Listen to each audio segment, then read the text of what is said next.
How's everybody doing? In today's video I'm just going to give you a quick update about the Ernie Ball Paradigm strings that I mentioned I was trying out. So at this point I've had those strings on my main guitar that I play for about 2 months. It's probably been about 50 days. And these are the strings that they claim are guaranteed not to rust or break within 90 days. And for me, my biggest issue with any strings is that they tend to rust pretty frequently for me.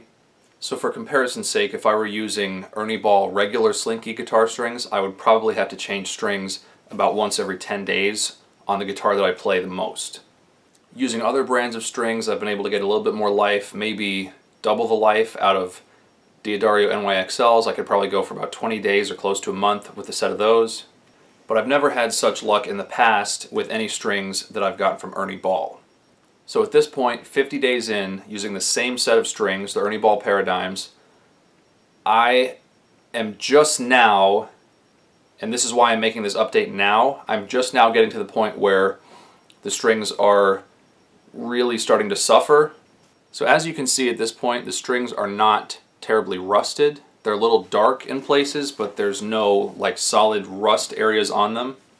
And clearly none of them are broken. So why am I going to change them now? Well, the reason is the tone quality of the strings and their kind of tuning stability is really starting to go down at this point. By that I mean the strings are starting to sound a little bit stretched. They're starting to sound kind of like springy and weak. And they've been getting that way for probably the last couple of weeks, and I know that I said I was going to do some tone comparison between the Paradigm and regular Slinky, etc. And I realized that right when I was wanting to do that video, the tone quality of the Paradigm strings was starting to deteriorate, and I didn't think it would be a fair comparison to put brand new regular Slinkies up against month-and-a-half-old Paradigms, because those strings are obviously, as durable as they are, they're much more stretched, they're much more worn, and they're not going to sound the same. So considering that Ernie Ball Paradigm strings cost about 3 times as much as regular Slinky strings, for me, they've lasted at least 3 times longer than a regular set of regular Slinky strings would last. And when they were brand new, they started off with a slightly crisper, but still very Ernie Ball Slinky sounding tone. So they were slightly better sounding to begin with, and they've lasted, let's say, 5 times as long as regular Slinky strings would last at 3 times the price. So would I be willing to buy them again? Yes. And that's actually what my plan is at this point. I'm going to get a new set of Paradigms, throw them on this guitar this week, and then next weekend I'll be able to do some tone comparisons for you guys, compare these to the regular Slinkies, maybe even to the NYXLs by D'Addario, because those are some other high-end strings. I was debating for a little while if I should just continue to play on this set of strings and just try to push it to the 90-day mark just to say that I got there.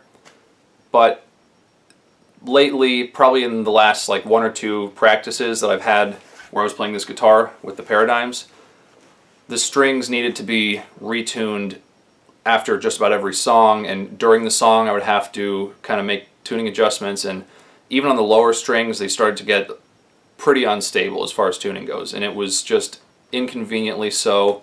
So I decided I need to change them, and I'm making this video to say that none of them broke, they didn't get terribly rusty. I'm not sure that they would necessarily within a period of 90 days, but it's hard to say because I'm cutting it short.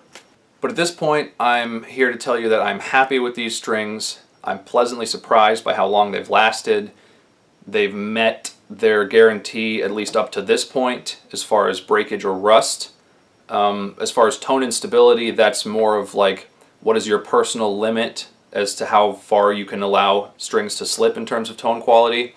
For me, I just started to notice that these strings were sounding kind of weak and not the best lately, and it would certainly not be fair to try to do a tone comparison with them in this state. So that's the update. I'm going to put some new Paradigms on this guitar, I'm going to do some tone comparisons, and hopefully the next set will last just as long as this set lasted, because I'm very happy with 50 days is great for a set of strings, for me especially. So stay tuned for that, subscribe to my channel if you haven't already, and I will see you guys next week.